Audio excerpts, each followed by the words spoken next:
welcome Mas Fuad di Level Fitness Tuban ya. Pertama-tama saya mengucapkan terima kasih untuk Mas Fuad yang jauh-jauh dari Jawa Tengah ya, hadir di sini untuk sharing ilmu dan menyapa para fitness mania yang ada di Kota Tuban. IFBB Pro Fani Fuadi adalah seorang binaraga internasional asal Kabupaten Temanggung, Jawa Tengah yang menjadi atlet pertama di kelas klasik fisik untuk mewakili Indonesia di panggung Olimpia 2024. Beberapa prestasi luar biasa yang ditorehkan olehnya adalah juara Mr. Indonesia tahun 2017, 2019, juara Muscle Mania Asia 2019, kemudian juara PCA Champion 2022, juara IFBB Pro League 2018 sama 2023, dan yang terakhir paling membanggakan adalah juara Olympia Qualifier 2023, yang dimana Mas Fuad akan satu stage dengan Chris Bumstead, ya, Ramon Dino, dan masih banyak lagi atlet klasik fisik dari seluruh dunia. Terima kasih atas waktunya Mas Fuad, apa kabar? Alhamdulillah sehat. Terima kasih udah diundang di Tuban. Ini pertama kali saya datang ke Tuban. Pertama kali sepanjang hidup nih, baru sekarang. Makanya bersyukur banget, terima kasih udah diundang ke sini. Iya. Kira-kira kesan pertamanya waktu Kota Tuban lihat gimana? Masuk Kota Tuban pertama kali kan, wah ini kota, penasaran sih, masih penasaran lihat Gunung Kapur, lihatnya, gitu Tuban hampir kayak kota Pacitan gini ya, panas gitu. Karena memang kan saya hidupnya di gunung kok. Iya. Jadi udah ke daerah Pantura gitu, udah kerasa panas banget gitu. Saya di sana laut-laut ya, kalau di sini ya. Di sana kan suhu kadang mungkin sekitar di bawah 30 kan. 30 bahkan kalau pas puncaknya musim kemarau itu bisa sampai 11 derajat. 11 di Temanggung, iya. Jadi kebalikan, kalau di Wonosobo itu biasanya sampai -16 itu sampai embun aja jadi es batu. Nah itu beda dibaliknya di Temanggung itu sekitar 11 sampai 17 derajat. Dingin berarti ya? Termasuk dingin banget ya? Belum anginnya itu? Belum. Kalau untuk level fitness Mas, first impressionnya kayak gimana gym saya ini? Pertama kali masuk nih, kemarin kan kita main gitu. Pertama kali masuk, kalau saya, waduh ini alatnya saya banget gitu. Karena saya sendiri jujur lebih suka alat-alat yang old school. Old school ya? Ya boleh dibilang bukan alat impor gak bagus, enggak gitu. Tapi memang lebih suka alat-alat yang old school gitu. Jadi memang yang nggak tahu ya, feelnya dapet aja. Suara besinya ya? Apalagi bisa buat latihan hardcore kan. Nah di situ. Kadang kalau pakai impor mau ngebanting aja kita mikir-mikir kan. Tapi kalau pakai alat-alat lokal apa ya, nggak tahu sih, lebih dapet aja gitu. Makanya kan kemarin sempet teman-teman, kamu latihan pakai alat apa ya? Udah saya videoin tuh di tempat saya. Oh beneran kamu cuma pakai ini? Ya punyanya ini mau gimana lagi gitu. Jadi emang bagus lah kok. Kedepannya tinggal perlu pengembangan lagi. Ya, oke. Mas Fuad, mungkin di sini saya ada beberapa pertanyaan yang mau saya tanyakan. Saya ini respect banget sama Mas Fuad ya. Orangnya itu humble banget. Menurut saya humble, bener-bener humble ya. Suka berbagi ilmu ya kepada siapapun yang tanya, dikasih ilmu ya. Terima kasih banyak Mas ilmunya. Sama-sama ya. Gitu. Ada beberapa pertanyaan saya mungkin. Mas Fuad ini udah berapa lama sih kalau nge-gym ya? Dari tahun berapa gitu kira-kira? Ini cerita dari awal bagaimana nih? Tahunnya dulu deh. Tahunnya dulu deh. Pertama kali kenal gym itu tahun 2007. 2007 ya? 2007 waktu 2007 berarti sudah 17 tahun ini? Ya, itu kenal 17 gym. Tahun, oke. Awal mulanya, itu juga nggak sengaja kan? Bukan nggak sengaja, tapi nekat. Karena waktu itu, ya saya pernah cerita, mungkin ada di konten saya juga, bahwa awal mula saya nge-gym itu hanya untuk fisioterapi. Ya. Karena saya punya cedera. Pemulihan cedera ya? Ya, pemulihan cedera. Itu karena udah capek, karena tiap minggu, seminggu sekali itu saya harus mau ke dokter syaraf. Iya. Akhirnya saya nemuin gym, udah dari situ kebablasan. Kebablasan. Tapi waktu itu hanya untuk fisioterapi aja, bukan saya mau ngebentuk badan. Tapi kesini dapat bonus juga nih. Bukan cuma bonus nih, juaranya banyak sekali nih. Alhamdulillah nih. Prestasinya banyak banget nih. Mungkin kalau waktu itu nggak cedera, nggak masuk gym gitu Mas, atau kayak gimana? Kira-kira kalau waktu itu? Ya mungkin saat ini masuk mungkin udah telat kali. Bukan telat sih, tapi tujuannya nggak untuk ke prestasi, hanya untuk sehat. Itu umur berapa ya berarti Mas Fuad? 2007 itu umur berapa ya? 21. Oh, umur 21. 21. Berarti termasuk telat juga ya? Padahal anak-anak zaman sekarang kan nge-gym umur 16. Iya, karena waktu itu kan gym belum kayak sekarang. Kalau sekarang udah menjamur ya. Iya. Menjamur, gym udah kayak ya kita main bola di lapangan lah udah banyak banget gitu. Jadi kayak kalau dulu susahnya minta ampun, di kota saya aja gym itu dulu cuma ada 2, satu kabupaten loh. Cuma ada 2. Waduh. Berarti genetiknya Mas Fuad ini luar biasa ya, umur 21 baru mulai loh padahal. Baru mulai. Baru mulai ya, luar biasa Mas. Kalau untuk pertama kali memutuskan untuk jadi atlet binaraga nih, bener-bener kompetisi ya, bukan hanya nge-gym doang, kompetisi kapan Mas? Nah ini 2008, tapi udah ikut-ikutan aja waktu itu. Oh. Ada ajang bergengsi Elmen, waktu itu kan luar biasa kan. Elmen ya? Ya tapi ya namanya anak kampung kan burik-burik kok. Jadi waktu itu hanya pengen kayak apa sih gitu kan. Anak-anak yang lain kok elemennya kayak ini banget gitu kan. Up banget waktu itu tahun 2008. Saya ikut. Waktu itu di kalau nggak salah di Malioboro Mall, sekarang udah tutup. Oh, Malioboro Mall. Ya, waktu itu datang ke situ gitu. Gila nih badannya bagus-bagus banget gitu kan. Terus cobalah tahun depan. Waktu itu kan event belum kayak sekarang, susah cari event kayak dulu. Iya. Kalau sekarang udah banyak banget. Terus latihan tuh setahun latihan, tapi nggak tahu caranya diet, nggak tahu. Yang penting udah latihan, makan ya udah makan apa yang ibu masak. Waktu itu secara nggak sengaja mungkin rezeki juga, saya masuk the best platinum body. Jadi 5 besar body terbaik. Langsung ya? Dari waktu itu hampir 300-an peserta. 300. Padahal itu kompetisi pertama ya? Habis itu kayaknya asik nih, terus abis itu ikut nih, ada dulu namanya ajang body contest tapi belum ada kelas-kelas kayak sekarang. Belum. Waktu itu ada di Purworejo, terus di Wonosobo, tapi ya sampai tahun 2013 ya cuma nyumbang aja, nggak pernah dapat apa-apa. Kalau dari yang 1 tahun itu Mas, dari tahun 2007 ke 2008, Mas Fuad merasa genetiknya Mas Fuad ini bagus atau kayak gimana? Karena ketika pertama kali ikut 2008 langsung menang nih, berarti kan ini gara-gara kerja keras apa genetik kalau menurutnya Mas Fuad? Waktu itu nggak mikir genetik apa, terus nggak terlalu fokus ke situ sih kok. Pokoknya saya latihan aja lah. Dan waktu itu masih 2000 perak saya bayar latihan itu. Oh iya? Masih 2000 perak.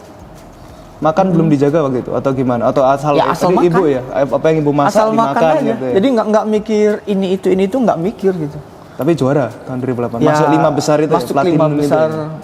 Iya, 2009 sama 2010. Baru di situ aduh ngapain ya, cuma event cuma gitu doang, suruh berdiri, udah nggak ada posting, nggak ada apa, udah latihan capek-capek gitu. Iya. Habis itu udah selesai, udah nggak ini lagi. Udah fokus ke body contest. Yang juara pertama kali itu kapan? Tahun berapa? Bener juara ya. Tadi kan platinum 5 besar nih. 2013 baru juara. Event lokal waktu itu di Temanggung.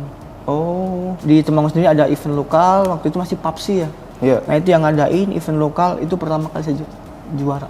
Dan itu saya belum tahu diet. Belum tahu sama sekali. Selama 6 tahun ini masih belum tahu diet? Dari 2013? Belum tahu sama sekali. Wow. Nggak tahu teman-teman harus makan ini, sebelum tanding harus loading, harus ini. Sama sekali saya nggak tahu. Orang besoknya tanding aja malam saya masih makan pecel ayam sama bebek goreng. Itu padahal lawannya saya masih ingat itu ada Agung Satrio, gitu kan. Senior berarti. Ya senior waktu itu beneran saya nggak bohong.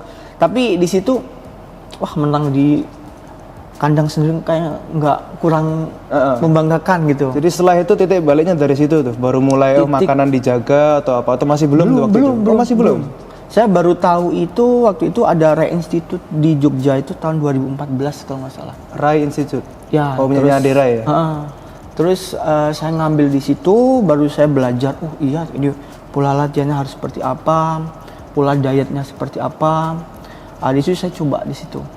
Dari situ berarti baru langsung boom gitu ya, ngerti ya? Oh makanan ternyata pengaruhnya gini, latihan gini. Hanya gitu. Tapi makan belum sedetail harus berapa gram, belum ya? Yang penting makan sehat itu harus hindarin ini, harus seperti ini, terus istirahatnya harus seperti ini, latihannya berapa lama. Nah itu aja sih, ya hal yang paling dasar yang saya pelajari di situ. Terus baru kesini saya mulai kenal sama binaraga senior, saya ambil ilmu dari mereka di situ. Kalau motivasinya apa sih Mas kok?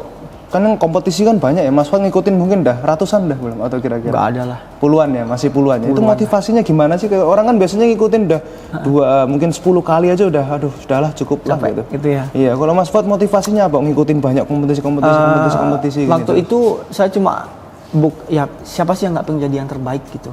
Terbaik menurut kita ya. Iya. Dan waktu itu saya cuma, waktu itu masih senior saya kayak Rian Anton, terus ada Dendi waktu itu orang Solo, terus Asep Marinir Surabaya, Iya. Ade itu anak-anak speed Rocky gitu. Iya. Gila itu badan pendek kayak gitu. Pokoknya harus nggak tahu caranya gimana, harus saya kejar di situ. Oh gitu. Motivasinya berarti dari senior Tapi juga. Berarti ya? tapi bukan berarti saya dendam atau enggak sih. Kenapa sih mereka bisa, saya nggak bisa di situ. Dan mulai di situ udah tuh 2015 ya. Iya. 2015 itu saya bener titik awal saya bener-bener bisa up. Kalau 2014 itu masih kadang ya ikut juara 2, kadang nggak dapet. Iya. Pertama kali juara 1 di Open Nasional itu di NI itu 2014. 2014 ya. 2014 itu aja saya latihan waktu masih kerja di tambang kok. Oh nyambi juga kerja di tambang? Ya waktu itu saya kerja di tambang minyak di pedalaman Sulawesi di tengah laut. Oh. Jadi kalau teman-teman pernah ke Nusa Kambangan, nah hampir Iya, sama. iya. Mereka menyebutnya Kota Nusa Kambangan 2. Gitu. Jadi dari darat itu saya masih naik speed itu 45 menit sampai ke lokasi. Lah nge-gymnya waktu Di situ ada alat gym. Oh ada ya? Ada, tapi Memadai apa enggak? Atau seadanya? sama sekali enggak. Waktu itu saya masih ada kayaknya dulu rekamannya. Saya sampai bikin dumbbell itu pakai cor beton. Oh iya. Di situ. Saya juga punya itu Bang dulu. Ya kan? Waktu Jadi masih kecil. dulu pakai kan tutup pipa itu gede, pipa Iya, berapa iya, kan? iya. Udah, terus ada yang lagi bangun dinding di sana karena ombak itu kalau pas musim ombak itu dia bisa sampai 3-4 meter di situ. Nah di situ mintalah bilang gitu. Tapi kan beratnya nggak bisa stabil tuh sebetulnya. Nggak bisa, yang penting bisa, dapat aja lah. Terus pakai bekas nipple pump juga. Iya. Jadi kunci pompa itu bentuknya itu kayak mortir gitu. Ada kipasnya. Kalau digabungin gini jadi dumbbell. Iya. Nah di situ saya pakai itu aja udah. Maintain ya, tetap maintain. Kalau pas mesin jalan gitu kan, maksudnya waktu itu unit saya itu deket sama laut, sama dinding gitu. Jadi kalau pas mau training gitu kan, mesin udah jalan. Waktu itu yang masih benar saya ingat itu saya mau latihan sit up. Itu saya pakai tali kapal itu kok. Iya. Saya ikat ke pipa pembuangan gas. Iya. Terus saya lompatin ke dinding. Udah baru ini saya pakai sepatu boot. Udah sit up aja di situ. Oh iya? Iya. Sampai segitu waktu itu. Sampai segitunya ya? Karena ya, pengen lah. Karena ya itu kayak udah kebutuhan gitu di situ. Baru pulang terus cobalah ikut di nasional. Dan waktu itu ada 4 kelas kok nggak salah. New, terus middle, semi pro waktu itu. Iya. Baru pro muscle. Iya. Nah di situ ikut semi pro katanya kegedean, tapi ya udah mau nggak mau saya harus naik kelas di kelas pro muscle itu saya pendaftar terakhir. Iya. Nomor berapa waktu itu? 300 berapa lah atau 400 berapa itu. Pas diumumin 10 besar masuk gitu kan. 1, 2, 5 besar masuk gitu. 3 besar masuk gitu. Paling juara 2 lah. Iya. Waktu itu kenal sama Iyong. Orang Bandung Iyong Hogan gitu. Oh belum. Nah, dia maksudnya udah up duluan. Iya. Nah, saya 1-2 sama dia. Waktu itu ya nggak tahu, pokoknya yang juara didorong ke depan gitu kan. Iya. Saya nggak tahu, paling juara 2 lah, udah alhamdulillah banget gitu. Iya. Saya yang didorong ke depan, saya nggak tahu, kenapa kok didorong ya bilang gitu. Lah kamu itu juara, oh iya bilang gitu. Baru di situ, terus abis itu turun ke pas pampres, nggak dapet terus, baru 2015 itu saya mulai melanglang buana itu sampai Palembang. Juara gitu ya dari tahun ke tahun ya. Jadi setelah 2015 ke atas. Iya, 2015, 2016 sampai 2022 terakhir alhamdulillah di nasional belum kegeser di juara 1 untuk pro muscle. Iya. Kalau kompetisi yang paling berkesan, Mas? Apa kompetisi yang paling berkesan? Ya tentu saja kalau paling berkesan yang kemarin Olympia Qualifier karena harus melawan para pemegang pro card juga. Terus yang FBB Pro juga kan. Iya. Dari 2018 saya ikut waktu itu di Johor, sama yang terakhir kemarin 2023 itu jauh banget. Maksudnya dari segi kualitas otot semuanya peserta itu jauh banget. Itu atlet-atlet dari seluruh dunia ya? Iya, waktu itu kan itu dibagi baik main fisik atau main klasik itu dibagi A, B, C, D tergantung tinggi badan. Iya. Di situ. Jadi nanti juara overall itu kalau juara 1 masing-masing grup itu ditarungin lagi baru dapat pro card. Berarti susah ya, dibagi 4 divisi, juara masing-masing ditandingin baru dapat. Coba aja lawannya 185, 100. Jangan tinggi, saya cuma 172 kan, bahkan cuma segininya itu. Sama gini, gila tinggi-tinggi banget, tapi nggak masalah lah. Karena kalau orang-orang Timur Tengah kan tahu sendiri kan, udah tulangnya gede-gede. Itu nggak cuma dari Timur Tengah aja, dari Eropa, Amerika juga ada waktu itu. Amerika, Eropa, tapi kebanyakan kalau kita tuh di Asia, kayak di Asia Tenggara gitu, pasti orang-orang Asia Timur banyak di situ. Dan memang genetik mereka luar biasa. Ya mungkin saya bersyukur banget sih bisa dapat pro card. Ya menurut saya genetiknya Mas Fuad juga luar biasa. Mulainya 21 loh. Saya kaget loh. Saya kira mulainya tuh 17 atau 18. 17-18 itu loh. belum kenal kok. Padahal kebanyakan orang yang mulai nge-gym umur 15, mereka sampai 21 badannya pun nggak biasa-biasa aja, masih banyak yang biasa gitu. Yang genetik kuli kali ya. Kamu kan dari dulu saya lebih suka olahraga. Sebelum ini kan lebih ke kecil gitu, paling ke pencak silat, karate, main bola. Jadi lebih ke olahraga ketangkasan kayak gitu. Iya. Kalau buat Mas Fuad untuk pengorbanan terbesar seorang atlet binaraga itu apa? Sebagai binaraga nih pengorbanannya. Waktu sih sebenarnya. Waktu ya? Waktu, tenaga itu pasti luar biasa. Kalau soal biaya ya ada, tapi kan kita nggak bisa mengukur tiap orang kan di situnya. Yang prinsip saya ketika saya ada niat, ya bismillah, pasti Tuhan akan kasih jalan, itu aja sih. Dan ternyata benar gitu di situ. Ya apalagi kalau sekarang udah berkeluarga, yang paling bukan nggak enak sih, yang kayak ada kasihan, saya harus persiapan bener-bener, kadang waktu buat anak istri itu jadi berkurang kan di situ. Tapi atlet rata-rata kayak gitu ya Bang ya. Tapi ya kita saling mengerti aja lah, saya kasih tahu ya ini kan nggak selamanya gitu. Karena saya juga punya tanggung jawab sama brand, saya udah dikontrak dan saya dikasih kesempatan untuk sampai ke titik ini, ya mau nggak mau gitu. Dan ini kan nggak selamanya, ya paling saya kasih tahu istri gitu di situ. Bawa nama Indonesia juga masalahnya, bawa nama negara kan di kompetisi Olimpiade nanti. Ya. Untuk tantangan terbesarnya untuk jadi juara terus apa Mas kalau tantangannya ini? Kalau tantangan terbesar kan soalnya kalau Mas Fuad juara nih, ini kan kompetitornya tak kalahin lagi tahun depan nih, tak tantang nih gitu kan. Pasti itu yang mempertahankan itu lebih susah daripada itu maksudnya saya. Saya selalu berprinsip, saya nggak pernah saya pernah ngalahin si A, saya nggak pernah berpikir, wah si A udah pernah kalahin lah, udahlah nggak perlu latihan berat-berat lah gitu. Saya selalu berpikir, kemarin si A udah saya kalahin ibaratnya, bukan kalah sih, saya di atas dia. Nanti ketemu lagi dia pasti kondisinya akan lebih bagus. Kalau saya masih dengan kondisi sama, saya akan kegeser. Jadi mindset itu aja sih yang terus saya tanam, jadi nggak ada rasa udah pernah ngalahin kamu sih. Itu hal yang saya buang jauh-jauh. Jadi selalu maksimal ya, merhatikan diri sendiri, improve diri sendiri, tahun depan harus lebih baik lagi, harus lebih baik lagi. Dari event ke event itu saya harus lebih baik lagi terus di situ. Oke. Kita masuk ke pertanyaan yang ngarah ke training sama nutrisi ya Mas. Ini mungkin yang teman-teman banyak mau tanyain ya. Kalau menurut Mas Fuad nih, suplemen kayak whey protein, BCAA, amino, pre-workout ini penting nggak sih Mas buat bentuk massa otot lah?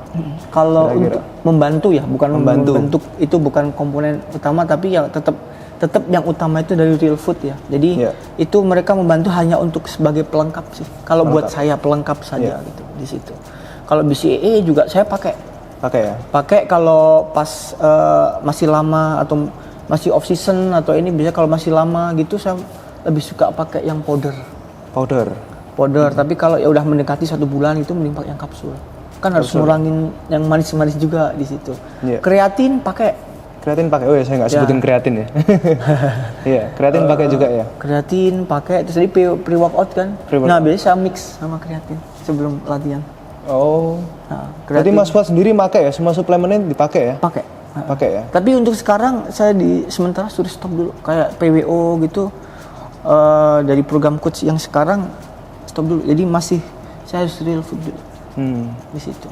Kalau untuk teman-teman yang kita bilang umum ini, mereka kan juga bingung nih, suplemen apa ya kira-kira dipakai buat pemula atau yang pertama kali nge-gym gitu. Kira-kira apa Mas? Kalau sarannya lah gitu, yang cukup lah gitu kan? Kan sebetulnya nggak murah juga suplemennya. Mereka kadang-kadang bingung juga dan akhirnya nggak kepake lah. Ini mungkin ada saran dari Mas Fuad nih, kira-kira kalau yang normal sih whey aja cukup gitu. Whey sama BCAA atau whey sama pre-workout cukup gitu. Ya memang tidak dipungkiri kadang lihat harga suplemen gitu, apalagi ya di tempat saya gitu, rata-rata anak desa itu lihat harga suplemennya udah gila mahal banget ya. Termasuk saya dulu kan lihat harga whey aja waktu itu masih berapa ya, di bawah 1 juta lah waktu itu. Gila, kapan saya bisa beli susu mahalnya kayak gitu ya? Dulu bisa beli amino 15.000 aja udah bangga banget kan? Iya. Di situ. Jadi buat temen-temen tetap jangan terfokus saya pakai ini pasti akan jadi. Itu enggak gitu. Yang penting menurut saya kenali dulu genetik badan kamu, terus makanan apa yang cocok buat kamu itu dulu lah. Baru kita ke latihan, ke trainingnya seperti apa yang cocok buat kalian di situ. Terus kalau buat saya sendiri dulu ketika saya mau tanding saya butuh whey, butuh apa gitu sebelum saya di brand sama suplemen itu pasti jauh-jauh hari saya nyisihin kok. Iya. Saya sisihin dulu karena nggak mungkin saya harus beli langsung sekali. Itu nggak mungkin. Oh saya waktu itu masih freelance, ada sisa nih bisa buat beli BCA ya udah saya beli. Jadi nanti pas 3 bulan atau 2 bulan sebelum saya udah nggak mikirin namanya suplemen. Waktu itu. Kalau sekarang enak ya. Dari sekarang ya. Ke Richard ya. Ya alhamdulillah. Tinggal fokus gitu aja. Ya sekarang punya udah fokus, kalau ditanya kerjaan kamu apa ya latihan gitu aja. Ya memang itu sih. Kerja kerasnya udah terbayar berarti Mas. Bertahun-tahun ini akhirnya. Alhamdulillah sih biasa sampai titik ini tuh bersyukur banget lah. Ketemu dengan partner yang tepat juga gitu kan, yang bisa support Mas Fuad sampai benar-benar bisa maksimal. Yang bisa memaksimalin, saya juga dikasih kesempatan untuk bisa berkembang lebih dari sebelumnya. Iya. Jadi kita ngomong soal makanan sama minuman ya Mas. Berapa penting kira-kira jaga makan atau minuman ya? Atau kira-kira ada pantangan nggak sih buat teman-teman kita secara umum ya? Kita nggak ngomong secara binaraga gitu. Penting nggak sih jaga makanan itu sebetulnya? Penting, karena buat saya apa yang kita makan, apa yang orang lihat. Buat saya ya ketika kita masuk makanan jorok, terus itu kita sampai tubuh kita bentuknya nggak karuan, terus apalagi sampai sakit gara-gara makanan, itu aduh fatal banget ya. Jadi emang kalau untuk jaga makan itu penting banget. Penting banget. Itu memang poin yang utama itu di situ. Bukan latihan tapi makanan dulu. Ya kan kita punya motor bagus nih.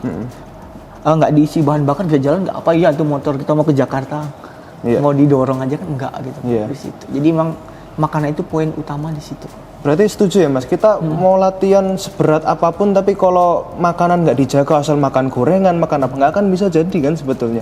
Karena otot nggak mendapatkan nutrisi yang maksimal. Kita makan gorengan misalnya nggak ada proteinnya kan nggak bisa, yang masuk malah lemaknya tambah besar. Dan ini miskonsepsi yang banyak sebetulnya orang-orang ya.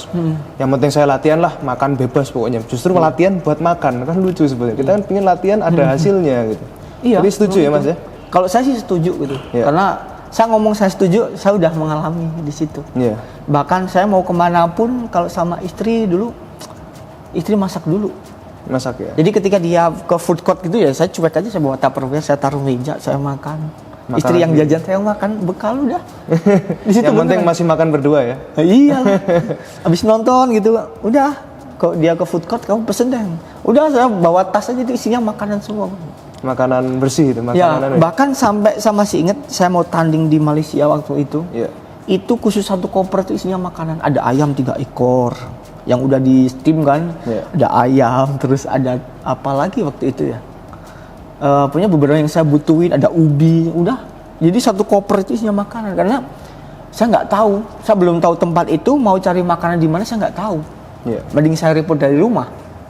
Di situ. Jadi ya sampai gitulah. Emang boleh Mas bawa bahan makanan ke luar negeri? Bisa nggak boleh? Boleh ya?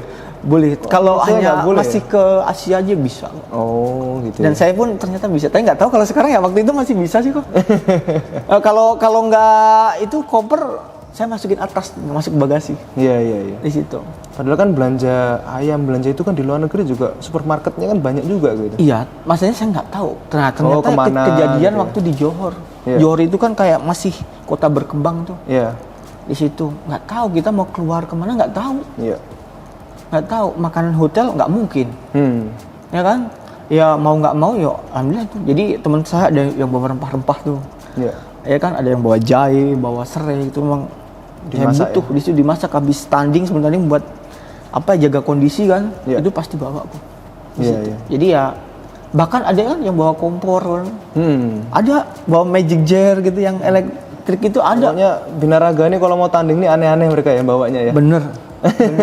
Aneh-aneh ada yang bawa magic jar karena apa? Kadang kan kita harus loading tuh.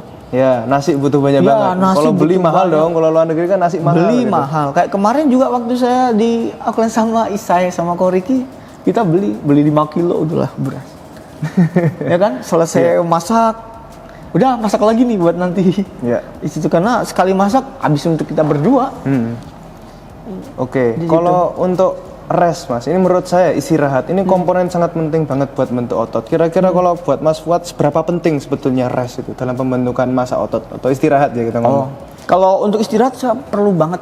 Yang Iya. pertama kita hindari stres pasti kan. Iya. Terus menghindari overtrain juga. Ya.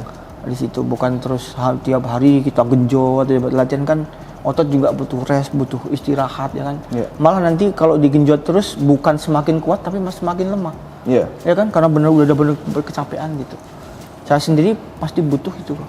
Paling enggak kalau saya 1 minggu sekali, kalau enggak latihan saya 4 hari latihan, sehari libur, 4 hari latihan, 1 hari libur. Itu. Oh gitu hitungannya. Kalau Mas Fuad ya. 4 Jadi hari saya latihan. nggak ngitung oh minggu harus, tapi kalau emang kebanyakan saya pasti itu di hari Minggu.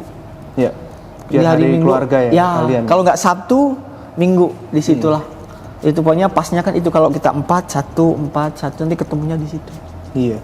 Kalau untuk tidurnya berapa jam? Kita ngomong rest bukan cuma istirahat, off Ya, latihan. ya, off Tidurnya kalau teman-teman biar bisa tahu nih. Ya diusahain sih Minimal. minimal 6 jam lah kalau 6 jam ya. 6 jam. Biasanya kalau dulu saya sebelum ada anak itu jam 9 saya udah tidur Pak. Oh gitu. Jam 9 makanya jam 9 udah tidur, jam 3, jam 4 udah bangun. Ya. Udah Makan gitu. tuh. Enggak langsung. Enggak langsung ya. Nanti biasanya habis sekitar jam 7 itu baru mulai makan. Itu biasanya kalau bangun tidur ya biasanya yang masuk itu whey dulu kok. Ya. Jadi ketika mau tidur kita masukin barang bagus, ketika kita bangun tidur kita masukin barang bagus, itu aja sih Ya. di situ. Kalau untuk latihan beban Mas, kira-kira tipsnya apa? Mungkin dari tempo atau cara ngangkat atau apa? Kalau tiap saya yang tahu kan tiap binaraga punya tips beda-beda ya. Iya. Buat ngangkat beban. Kita ngomong tentang ngangkatnya ini. Kalau teman-teman ngangkat beban yang pasti bukan berapa berat beban yang kita angkat, tapi seberapa besar beban itu bisa mengkonek otot kita atau membuat otot kita stres lah. Ya. Itu kan yang kita cari. Ya. Dan tempo itu memang perlu banget. Tempo, teknik, terus gerakan, room itu perlu banget. Bukan asal berat udahlah kita angkat. Ada spesifiknya Mas. Biasanya kan waktu dorong nanti 5 menit 5 detik turunnya gitu pelan-pelan. Iya, ada. Atau Iya. kalau Mas Fuad sendiri ada seperti itunya nggak? Kan tiap orang beda-beda. Karena saya juga ketemu banyak binaraga, mereka beda-beda. Ya, caranya. jadi Kalau Mas Fuad gimana? Kalau saya sendiri memang saya Hitungannya. nggak terfokus. Saya harus ngangkat berat banget ya. Iya. Nggak seperti itu nggak gitu. Jadi kayak tempo gitu saya mainin di situ. Iya. Ya kan hanya latihan bicep, mungkin hanya pakai 5 aja tuh. Ya memang agak ditahan, turun kurang lebih mungkin 1 2 3 4 5. Terus naik sampai sini kita squeeze aja, tahan 3 detik baru turun lagi. Iya. Turun lagi seperti itu. Kalau kita main cepet gitu yang ada mah kardio itu kok. Di Iya. situ. Saya juga setuju sebenarnya beban ini bukan sebuah ukuran ya. Kalau kebanyakan orang-orang yang pertama kali nge-gym ya, mereka pasti terfokus beban. Ya harus Karena ngangkat berat. ada gengsi gitu kan. Satu Iya. gengsi, 2 ngerasa yang sebelah ngangkat berat gitu kok. Ego lifting. Harus lah aku ya ego lifting, formnya nggak bener. Kalau saya pinginnya form dulu sih. Iya. Jadi beban itu nanti dulu, form sudah bener dulu, baru beban kita sudah kuat beban segini, nanti naik pelan-pelan, Iya. nanti naik lagi Kita gitu kuat kan Mas, karena kita terbiasa sebenarnya. Bener, Ya kan? karena saya juga merasa kayak gitu dulu. Ini setelah formnya udah bener, baru bisa beban bener-bener naik gitu. Setelah formnya sempurna gitu. Iya, bener-bener banget itu kok. Iya. Kalau untuk latihan Mas, yang boleh di skip, ya, yang nggak boleh di skip di tiap menu latihannya Mas Fuad itu apa? Saya kita ngomong ya tentang chest yang nggak boleh di skip apa, back yang nggak boleh di skip apa, leg yang nggak boleh di skip apa, shoulder yang nggak boleh di skip, yang wajib lah. Oh ya, yang wajib kalau saya. Yang wajib, ya. Kalau pertama ya, kalau untuk chest pasti incline sama bench press itu wajib. Wajib ya. Ya. Pasti itu. ada. Pasti itu. Entah itu barbel, dumbbell, pasti saya ada. bagi dua kan, seminggu saya usahakan otot itu bisa dilatih 2 kali. Iya. Kalau hari ini mungkin saya fokus pakai dumbbell, besok saya baru pakai speed machine atau pakai barbell di situ. Iya. Di situ. Terus shoulder pun sama. Shoulder press itu wajib. Wajib ya. Jadi kalau untuk back yang menu wajib itu T-bar itu wajib. Kalau untuk deadlift ya saya main tapi bukan yang sampai berat banget itu enggak, karena ya saya ada resiko cedera juga, ya berat menurut saya aja sih di situ. Dan itu biasanya saya lakukan di awal, karena yang saya bilang tadi itu wajib karena menurut saya itu variasi paling berat menurut saya dibanding variasi yang lain di situ. Jadi kenapa saya dahulukan? Iya. Kalau untuk kaki nih, apa yang nggak boleh di skip nih latihannya? Squat pasti. Squat ya. Squat sama leg press. Leg press. Dua ini berarti ya, squat sama leg press ya. Squat, leg press, 4 sih kalau kaki yang pasti wajib itu. Squat, leg press, extension. Extension itu udah wajib. Leg curl, extension leg itu curl. wajib. Kalau calf latihan juga mas? Calf latihan. Latihan ya, semua ya? Ya. Ini dinilai juga ya, kalau klasik fisik calf juga dinilai. Ikut nilai. Apalagi tipe saya kan calfnya kecil nih. Iya. Ini paling susah calf itu magnetik gitu. Iya, benar. Genetik gitu. Padahal latihannya Mas Fuad juga udah berat gitu kalau ya, menurut saya udah berat gitu, tapi wah kok susah banget, apalagi kaki itu. Saya itu harus cari cara gimana ya. Itu teman-teman bisa sekuat sampai berat-berat banget gitu. Ya kesini ternyata bukan berapa berat, tapi mungkin buat saya 50-50 udah berat gitu. Udah bisa mengkonek semuanya gitu. Di situ ya bagian mana yang bisa saya angkat berat pasti saya akan tambahin di situ. Ini Mas Fuad mungkin teman-teman banyak penasaran ya ini. Kalau sebagai IFBB Pro ya yang habis ini mau tanding ke Olympia, mungkin kasih gambaran sedikit Mas, menu makanannya seperti apa, latihannya seperti apa ketika persiapan, biar saya sendiri pun bakal kaget sih. Karena itu yang bakal motivasi, oh ternyata atlet internasional tuh segininya kalau latihan, atau segininya kalau dalam menjaga makanan. Kasih gambaran dikit dong Mas, bocoran lah gitu. Kalau makannya sehari berapa kali gitu. Nah sekarang saya pakai coach luar, kalau memang dari manajemen sendiri mencarikan coach luar, dan itu kita udah di set semuanya. Iya. Dan ini saya baru pertama kali saya harus menjaga makan, bahkan sehari itu saya harus masuk 3.500 sampai 4.200 kalori. 3.500 kalori sampai 4.200. Oke. Itu sehari. Ini baru nggak tahu nanti setelah ini akan ada lagi atau enggak. Maksudnya pasti dirubah pasti ya. Yeah. Tapi untuk awal ini jadi ya mau nggak mau saya harus nyiapin semuanya dulu. Jadi kalau pagi itu udah nyiapin, oh ini buat pagi, ini buat nanti siang sampai nanti malam. Jadi tinggal masak sendiri di situ. Jadi kalau kemana-mana saya pergi ya masak udah langsung, oh ini nanti perjalanan lah sampai sana. Saya sampai sana sore berarti saya harus makan terakhir jam sekian, udah langsung bawa. Kalau gambarannya Mas, pagi ini gambaran kasarannya aja lah. Pagi saya makan berapa ratus gram ini, berapa ratus gram kalau ini, untuk gitu. sekarang nih saya bocorin dikit. Untuk sekarang ini saya paling pagi itu makan oatmeal 80 sampai 100 gram. 80 sampai 100 gram. Terus ditambah paling pisang. Ya. Pisang sunbread itu 1, atau pisang Ambon tapi yang gede ya. Ya. Itu 1, terus paling telur 4 sampai 6 utuh semuanya itu. 4 sampai 6 utuh telur. Tuh, terus nanti jeda 2 sampai 3 jam. Ya. Saya baru masuk nanti sekitar karbo atau nasi putih saya cocok itu sekitar 400 gram nasi. 400 gram. Terus sama 300 gram daging ayam. Ya. Terus habis itu baru buat latihan. Ya. Setelah latihan baru tuh saya masuk biasanya setelah latihan whey biasa ya. Whey masuk, jeda 1 jam dari latihan baru saya makan ketiga. Itu paling hanya kentang 300 gram, terus beef 300 gram. Baru tuh jeda 2-3 jam lagi baru masuk karbo lagi. Nasi sekitar 300, terus ayam itu paling 300. Malam sebelum tidur lagi itu. Beef 300, kentang 300. Berarti karbo 1 hari lebih dari 1 kilo? Lebih untuk sekarang. Proteinnya 1 kilo lebih juga dong? Hampir 2 kilo. Hampir 2 kilo, Hampir 2 kilo. proteinnya. Luar biasa berarti ya. Makannya banyak banget berarti Mas. Ini nafsu makannya dari mana sebetulnya? Atau kepaksa nih supaya makan? Awal-awal saya kepaksa karena saya nggak bisa memasukkan itu. Walau mau muntah itu. Iya.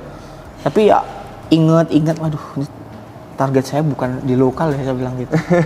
Dan lihat lawan-lawannya juga. Tapi kalau dari pengalaman saya Mas ya, sebetulnya kalau makan naikin kalori pelan-pelan otomatis makin lama tubuh kita terbiasa ya. Misalnya minggu 1 saya pasti. 2400, minggu 2 saya 2600. Itu lebih mudah seperti itu kan daripada kita tiba-tiba langsung maksa makan semua gitu. Nah, itu saya pertama kali nggak bisa masuk 5 kali. Oh gitu ya? Iya. Jadi dibiasain dulu gitu, iya, 4 kali dulu. Sebelum 5 kali itu bahkan lebih dari 5 kali. Ya. Jadi misalnya ini harus saya makan nasi 400 sama daging ayam 300 gitu misalnya. Itu saya kalau sekali nggak kuat. Saya jeda gitu 30 menit baru saya masuk lagi. Saya buat jalan-jalan dulu kan, biar turun baru saya masuk lagi di situ. Iya. Kalau untuk latihannya Mas, misalnya sehari 2 kali atau untuk persiapan Olimpiade ini ya? Untuk sekarang saya masih sekali. Oh sekali ya? Ya biasanya dari jam 1 sampai jam 4. 3 jam? Iya. Itu latihan beban aja apa ada kardionya apa? Kardio nggak, latihan beban, terus sama ya, terus besar, otot kecil, semuanya. Jadi kalau Mas Fuad nih apa sistemnya dia train yang bener-bener sampai berat banget sampai failure sampai hancur, terus rest gitu ya, ada restnya gitu ya? Ya paling. Jadi tiap kali sesi latihan ini bener-bener dimaksimalin gitu ya? Iya. Kan ada orang yang cuma ya saya seminggu 6 kali cuma 1 jam doang gitu. Kalau Mas Fuad enggak ya? Beneran dimaksimalin gitu ya? Saya maksimal, jadi kalau saya udah latihan tuh kayak orang bertapa aja, udah nggak bisa ditanya kanan kiri gitu. Jadi ketika saya latihan gitu ya, istri alhamdulillah, anak kadang kan anak masih tidur tuh jam siang, itu saya bisa maksimal, terus gym juga belum terlalu ramai di situ. Iya. Paling kalau untuk latihan kaki saya harus ada partner kalau untuk latihan kaki. Untuk nge-spot ya? Ya, latihan kaki atau udah ya hampir semua latihan saya butuh partner ketika saya harus angkat berat. Tapi kalau nggak ada partner, kalau nggak ada partner ya saya semaksimal saya. Tapi kalau ada partner kan minimal kita mau nambah beban gitu kan, ada yang ngejagain gitu. Jadi untuk meminimalisir bahaya juga di situ. Ya. Jadi gitu ya teman-teman ya. Sebenarnya saya juga penasaran sih Mas Fuad ini seperti apa sih makanannya dia, terus latihannya dia dalam mempersiapkan buat Olimpiade. Ini sebenarnya penasaran Mas, karena kalau kita sebagai yang nge-gym biasa kan mungkin beda ya. Saya beneran pingin tahu gitu. Ternyata makannya tadi karbo minimal 1 kilo ya, protein 2 kilo, itu belum sayuran ya Mas ya? belum sayuran, belum whey protein, jadi memang banyak banget. Berarti kalau pengen jadi besar itu makan harus banyak banget atau kayak gimana Mas? Kalau kesimpulannya lah gitu. Kalau kesimpulannya memang harus di atas kalori orang normal. Iya. Harus di atas kalori orang normal. Kalau orang normal rata-rata 2000 ya, 2000-an ya, per hari 2000-an ya. Nah, kita harus di atas itu gitu. Cuma teman-teman saya ini yang kan makannya sehari 3.000 4.000 Mas. Iya, biasanya kalau tapi gorengan semua. Nah, kalau teman-teman ingin tahu biasanya ada alat kan di Mega Gym namanya InBody gitu. Nah, itu biasanya di situ kita harus berapa butuh kalori, terus PR-nya apa gitu. Tapi kalau untuk binaraga pakai alat itu pasti akan masuk obesitas. Karena itu alat-alat untuk orang normal kan. Iya. Nah, di situ. Tapi paling enggak akurat ya. Untuk asupan konsumsi harian kita, saya harus butuh sekian ribu kalori, nah di situ. Iya. Di luar biasa ya, beneran luar biasa. Mas latihannya, menu dietnya untuk menjadi atlet yang profesional sampai internasional tuh memang harus lebih-lebih gitu ya. Saya juga belajar dari atlet yang pernah mampir ke sini juga. Dia juga sama Mas, bangunnya jam 5 pagi terus masuk ke kolam, terus nge-gym, sorenya kolam lagi gitu setiap hari dan hanya hari Minggu dia istirahat.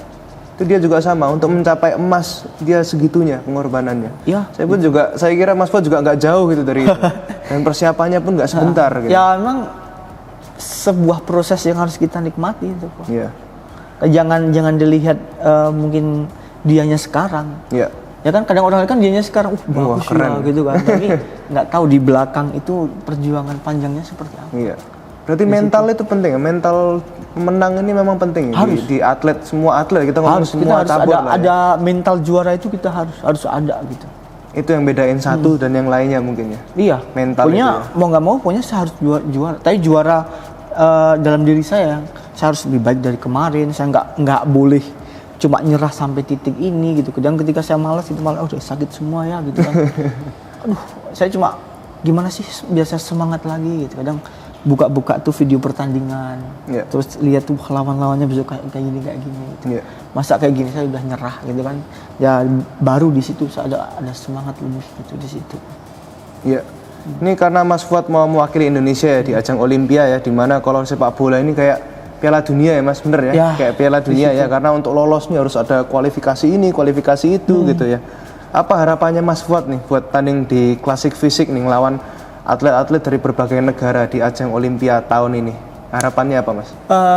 Yang pertama saya bisa sampai ke panggung Olimpiade buat saya itu udah juara ya buat saya. Apalagi alhamdulillah Tuhan ngasih kesempatan saya sebagai orang pertama yang bisa masuk ke Olimpiade setelah hampir 60 tahun event Olimpiade itu diadakan ya kan. Sebelumnya belum ada atlet-atlet Indonesia yang bisa sampai sana. Di situ. Itu pertama kali alhamdulillah saya kalau untuk target di sana saya nggak harus target berapa besar, tapi saya bisa tampil all out, bisa bersanding dengan mereka itu udah rasa bangga tersendiri gitu loh kok. Ya kan. Bahkan saya yakin atlet-atlet teman-teman yang biasa ikut kejuaraan baik di lokal, nasional atau ya mungkin di internasional, Olimpiade itu adalah tujuan utamanya mereka. Kalau harapan saya ya Mas Fuad juara, Mas, Amin. bawa bendera Indonesia gini di depannya Chris Bamsat sama Ramon Dino gitu kan. Pinginnya kok. Saya doakan Mas semoga bisa maksimal bener-bener ini. Karena ini mewakili nama Indonesia ya. Iya, benar. Harapan saya juga sepanjang perjalanan ini, sepanjang persiapan banyak yang support Mas Fuad juga gitu. Amin. Supaya Mas Fuad benar-benar bisa maksimal dalam menjalankan latihannya gitu. Iya kok. Untuk sebagai penutup Mas, mungkin ada pesan-pesan yang mau sampaikan Mas Fuad untuk anak-anak muda atau orang dewasa ya, mencoba untuk hidup lebih sehat nih dengan pergi ke gym gitu. Pesan-pesannya. Buat teman-teman semua yang benar-benar mencintai olahraga ini gitu, pesan saya gitu kan, tujuanmu apa? Dan lakukan semuanya itu dengan rasa syukur dan ikhlas. Itu aja. Ketika kita punya rasa syukur, kita punya ikhlas, kita ngejalaninnya itu nyaman gitu, nggak ada dengan terpaksa itu enggak gitu. Karena saya butuh, ya kan, saya butuh sehat, bukan sehat butuh saya, ya kan, saya butuh sehat, bukan sehat butuh saya. Tujuan orang sakit apa kok? Cita-cita orang sakit untuk sembuh, sehat kan, hanya satu. Tapi ketika kita sehat, kita punya banyak rencana, kita punya banyak cita-cita yang pengen dicapai. Benar. Itu aja sih. Iya. Oke. Ya, terima kasih banyak Mas Fuad ya atas waktunya. Kami warga Tuban berdoa untuk Mas Fuad agar bisa memberikan yang terbaik nih di ajang Olimpiade. Karena ini bawa nama baik Indonesia, Mas. Semoga bisa dapat hasil yang maksimal ya. Semoga persiapan serta kerja kerasnya dilancarkan ya dan dibayar dengan juara. Amin. Harapan saya juga harapan teman-teman ya, pokoknya saya berjuang sekeras apa yang saya bisa lah. Dan saya pasti berusaha maksimal untuk itu. Oke, ya, thank you Mas Fuad ya. Thank you banyak. Terima kasih kok.